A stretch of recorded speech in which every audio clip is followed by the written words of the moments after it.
بیٹا آج تنخواہ دے دو گے؟ میں ابھی گھر میں داخل ہی ہوا تھا کہ کانوں میں کام والی اماں کی آواز آئی۔ اماں کیا تم نے روز روز ایک ہی رٹ لگائی ہوئی ہے، مل جائے گی تمہیں تنخواہ۔ پچھلے کچھ روز کی طرح میں آج پھر اماں کی یہ بات سن کر غصے میں آ گیا تھا اور انہیں کئی باتیں سنا ڈالی۔ بیٹا مجھے آج پیسے ضروری چاہیے تھے، میں نے اپنی بیٹی کے لیے کچھ سامان لینا ہے، کھانے پینے کا کچھ سامان لینا ہے، گھر کا کرایہ بھی دینا ہے۔ مالک مکان مجھے روز باتیں سناتا ہے۔ اماں کی یہ بات سن کر مجھے مزید غصہ آیا اور کل کی طرح آج پھر اماں کو کھری کھری سنا کر اپنا غصہ کم کیا۔ کام تو تم سے ہوتا نہیں ہے، پھر پیسے کس بات کے مانگتی ہو؟ میری ماں نے تمہیں کام پہ رکھا تھا، ورنہ ان کے جانے کے بعد کب کا نکال چکا ہوتا تمہیں۔ اب میرا دماغ خراب مت کرو۔ اماں صبر نہیں کر سکتی تو کام چھوڑ سکتی ہو۔ میں اپنی بات کمپلیٹ کر کے کمرے میں چلا گیا تھا، اور پیچھے اماں کی سسکیاں سنائی دے رہی تھی۔ وہ رو رہی تھی پر مجھے فرق نہیں پڑا، دل جیسے سخت ہو گیا تھا۔ مجھے کبھی بھی اماں پسند نہیں تھی، انہیں میری امی نے رکھا ہوا تھا، اور نہ ہی مجھے ان جیسے چھوٹے لوگ پسند تھے، لیکن کبھی زبان سے اپنی ناپسندیدگی کا اظہار نہیں کیا تھا۔ امی کے اس دنیا سے چلے جانے کے بعد تو جیسے مجھ پر اپنا اختیار نہیں رہا تھا۔ میرا کوئی بہن بھائی نہیں تھا، ابو میرے بچپن میں ہی چل بسے تھے، میری کل کائنات صرف میری امی تھی۔ غریب ہونے کی وجہ سے سب عزیز و اقارب نے بھی ہم سے منہ موڑ لیا تھا۔ میرا دل آہستہ آہستہ سخت ہوتا گیا۔ بس ایک ماں تھی جنہیں میں حد سے زیادہ چاہتا تھا، بس ایک واحد عورت جس کی میں دل سے عزت کرتا تھا۔ جب میری نوکری لگی تو حالات کچھ بہتر ہوئے۔ امی کے لاکھ کہنے کے باوجود میں نے کسی بھی رشتہ دار کے ہاں جانا ضروری نہیں سمجھا۔ کام والی اماں کو بھی امی نے ہی رکھا تھا۔ جتنا خیال اماں میری امی کا رکھتی، اس سے کہیں زیادہ امی کام والی اماں کا رکھتی تھی۔ یہی وجہ تھی کہ میں امی کے جانے کے بعد بھی اماں کو کام سے نہ نکال پایا۔ امی کے جانے کے بعد تو میں بہت اکیلا ہو گیا تھا۔ کوئی ایسا دن نہیں جب میں انہیں یاد کر کے رویا نہیں۔ پچھلے کچھ دنوں سے ان کی زیادہ ہی یاد آ رہی تھی، اور میں کھانا بھی ٹھیک سے نہیں کھا پا رہا تھا۔ کل میں اماں کا حساب کر کے انہیں فارغ کر دوں گا، میں نے فیصلہ کر لیا تھا۔ یہی سب سوچتے ہوئے مجھے نیند آ گئی۔ کوئی میرے سر پہ ہاتھ پھیر رہا تھا۔ جب میری آنکھ کھلی، دھندلی آنکھوں سے مجھے اماں نظر آئیں، لیکن جب دھند تھوڑی صاف ہوئی تو وہ میری امی تھیں۔ میری امی میرے پاس تھیں اور پہلے کی طرح میرے سر پر پیار سے ہاتھ پھیر کر مجھے جگا رہی تھی۔ امی آپ کہاں چلی گئی تھی؟ آنسو آنکھوں سے رواں تھے۔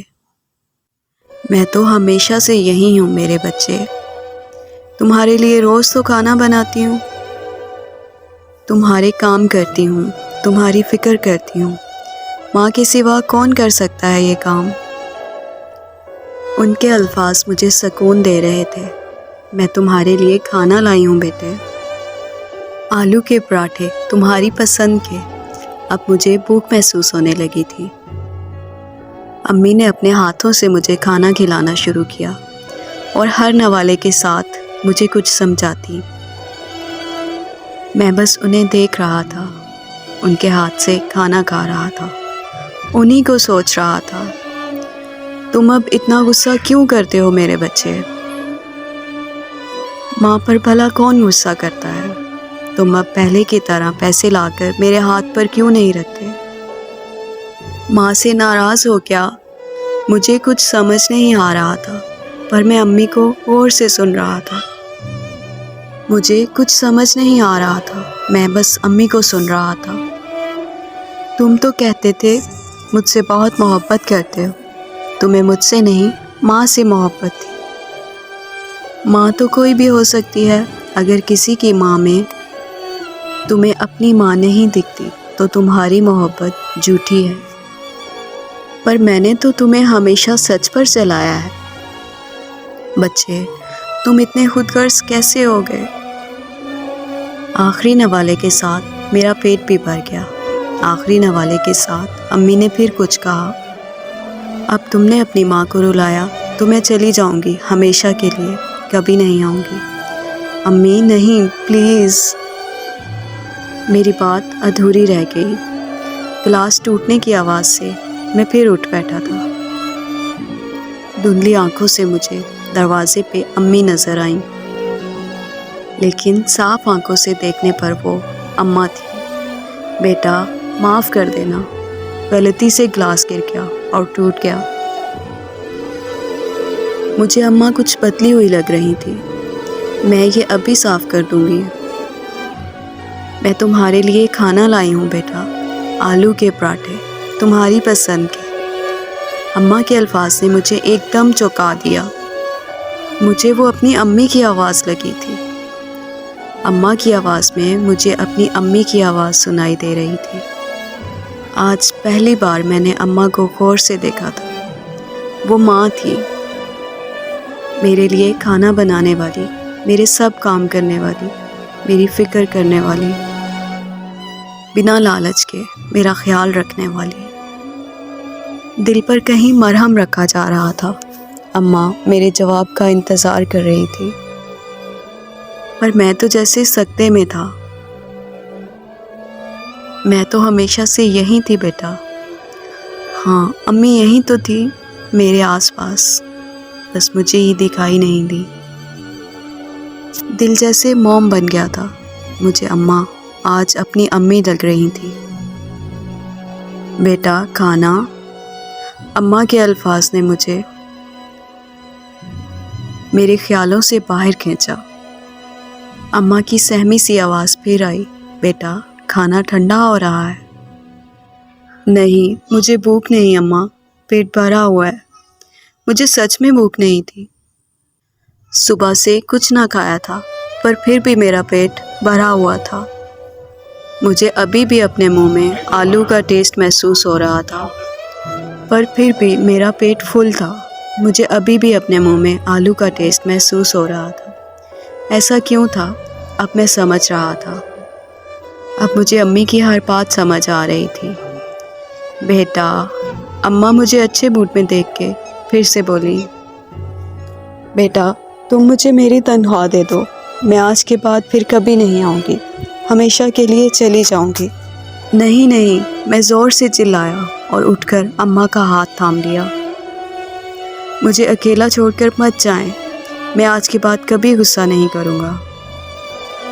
امی آپ کو لائی تھی، آپ میری ماں جیسی ہیں، مجھے معاف کر دیں. اماں بے یقینی سے مجھے دیکھی جا رہی تھی اور ان کی آنکھوں میں بھی آنسو رواں تھے. ماں کب ناراض رہ سکتی ہے بیٹے سے؟ وہ بھی مان گئی. اس کے بعد میں نے اماں کو ہمیشہ مسکراتے دیکھا اپنے گھر میں.